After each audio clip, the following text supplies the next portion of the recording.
क्या बहू होना सजा है? निशा 3 बहन भाई में सबसे छोटी और सबकी लाडली थी।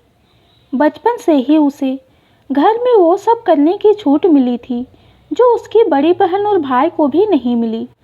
उसके पापा थोड़े पुराने ख्यालात के थे, इसलिए उसकी भाभी कभी अपने ससुर से बात नहीं करती थी।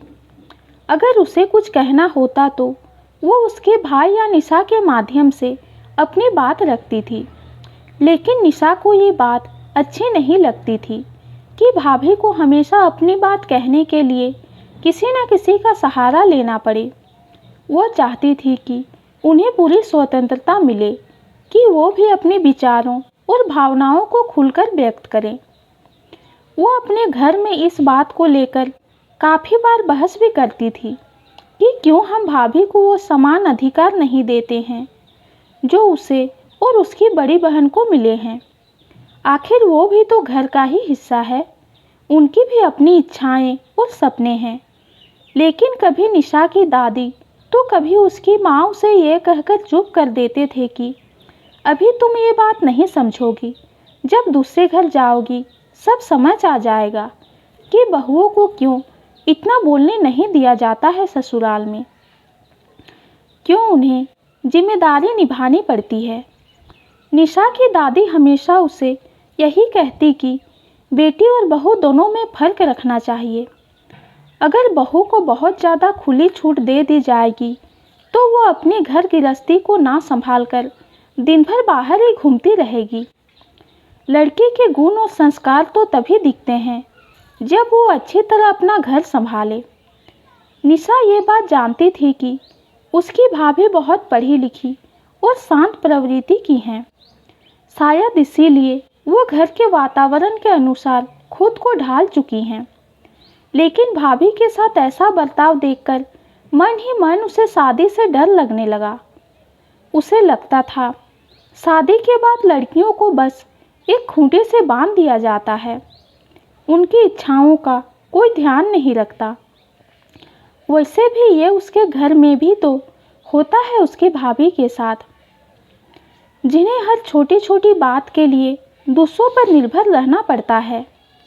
सुबह जल्दी उठकर रात को सबसे लेट वो सोती हैं, हर जिम्मेदारी को बखूबी निभाती हैं, लेकिन कभी कोई प्रशंसा में 2 शब्द नहीं कहता।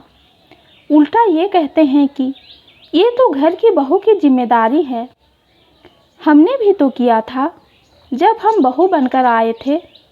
निशा सोचती थी कि आखिर क्यों आज लोग ये बात नहीं समझते हैं कि बहू भी तो आखिर इंसान ही है, और ये ज़रूरी तो नहीं जो परेशानियां दादी और माँ ने झेली थी भाभी के साथ भी बिल्कुल वैसा ही हो। क्या ये सब करने के लिए ही एक माँ अपने बेटे का ब्याह करती है? कहते हैं कि एक औरत की सबसे बड़ी दुश्मन औरत ही होती है, और उसे अपने घर में ही ये देखने को मिलता था कि किस प्रकार उसकी दादी और माँ उसकी भाभी के साथ रूखा व्यवहार रखते हैं। कभी कभी मन में ये ख्याल आता कि अगर किसी दिन परेशान होकर भाभी भैया को लेकर घर से अलग हो जाएगी तो उसकी दादी माँ और पिताजी का क्या होगा, क्योंकि उसका भाई ही घर में अकेला मर्द है कमाने वाला। निशा अपनी भाभी को बहुत चाहती थी, शायद उनकी हमउम्र होने की वजह से उनका दर्द समझती थी, और ये बात जानती थी कि एक लड़की पर क्या बीतती है जब वो अपना घर छोड़कर दूसरे घर में आती है।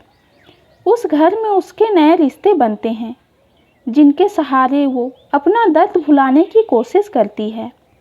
ऐसा नहीं था कि उसकी दादी और माँ जीवन के इस दौर से नहीं गुजरे थे, परंतु वो दोनों अब अपना समय भुलाकर सास का रिश्ता निभाने में लगी थी। वो एक बात भूल चुकी थी कि सास होने के साथ साथ वो एक माँ भी हैं और उससे पहले एक औरत हैं। उन्होंने उसकी भाभी को घर के प्रति सारे फर्ज निभाने तो अच्छी तरह से सिखा दिए, लेकिन उसके हक उससे छीन लिए। घर में अपनी बात रखने का हक, अपनी मर्जी से घूमने का हक, अपनी मर्जी से कुछ करने का हक, हर छोटी से छोटी बात को उसे घर वालों की इजाज़त लेकर ही करना होता था। और उसको भी उन्होंने कभी बड़ों के प्रति सम्मान तो कभी कर्तव्यों का नाम दे दिया। निशा ने सोच लिया था कि वो शादी करके दूसरे घर नहीं जाएगी, नहीं तो उसका जीवन भी फर्ज निभाते निभाते और दूसरों को खुश रखने में ही चला जाएगा। कुछ महीनों के बाद घर में निशा की शादी की बात चलने लगी। एक दो रिश्तों को तो उसने बहाने से मना कर दिए, लेकिन इस बार जो रिश्ते वाले आ रहे थे, जब वो उनके लिए भी मना करने लगी तो उसके पापा ने पूछा, आखिर क्यों उसे शादी से डर लगता है? अभी तो वो बड़ी हो गई है और उम्र भी शादी के लायक है। तब निशा ने अपने पापा से कहा, पापा, क्या बहू होना अपराध है? अगर उसकी शादी हो जाएगी तो फिर उसे भी जिम्मेदारी उठानी होगी, क्योंकि वो भी तो बहू बन जाएगी।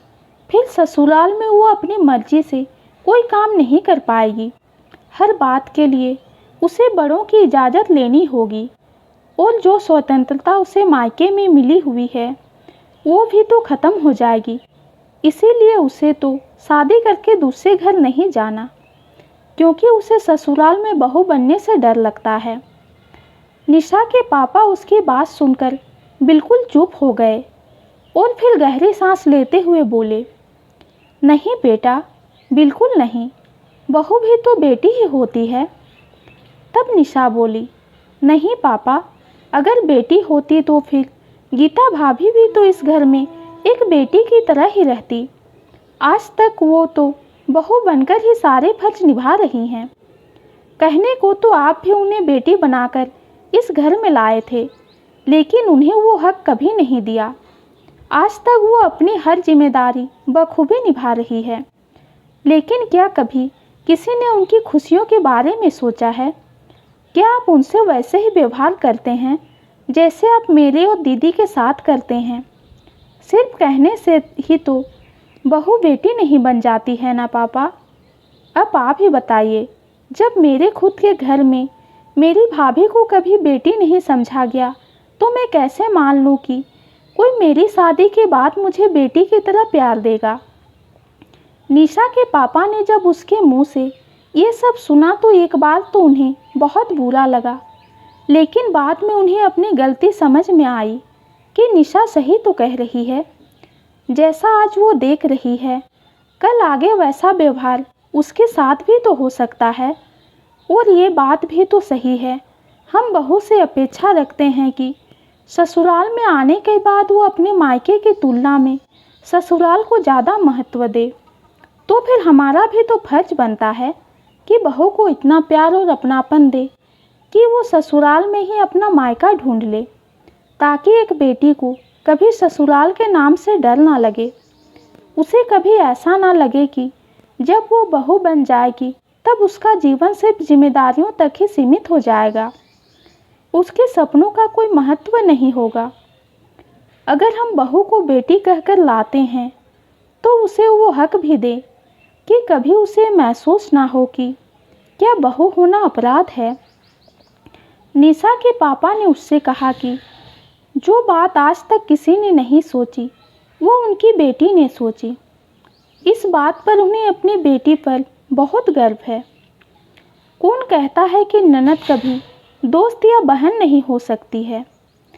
जिस तरह निशा को सदैव अपनी भाभी की पीड़ा अपनी से लगी, अगर हर घर में ऐसे ही ननद हो जाए तो किसी भी भाभी को अपनी बहन की कमी महसूस नहीं होगी, और ना ही कोई बेटी शादी से पहले ये सोचेगी कि क्या बहू बनकर उसने कोई पाप किया है, बल्कि खुशी से वो अपना एक घर छोड़कर दूसरे घर में जाएगी। आज निशा बहुत खुश थी कि उसकी भाभी को भी वो हक मिलेंगे जिनकी हकदार वो वास्तव में हैं। दूसरी तरफ गीता के मन से भी ये दुआ निकल रही थी कि काश हर जन्म में उसे निशा जैसे ही ननद मिले, जो दोस्त बनकर तकलीफ समझे और एक बहन बनकर जीवन के हर पल में साथ दे। ये कहानी कैसी लगी कमेंट में ज़रूर बताइए। कहानी पसंद आती है तो चैनल को लाइक और सब्सक्राइब कीजिए। कहानी सुनने के लिए आपका बहुत बहुत धन्यवाद।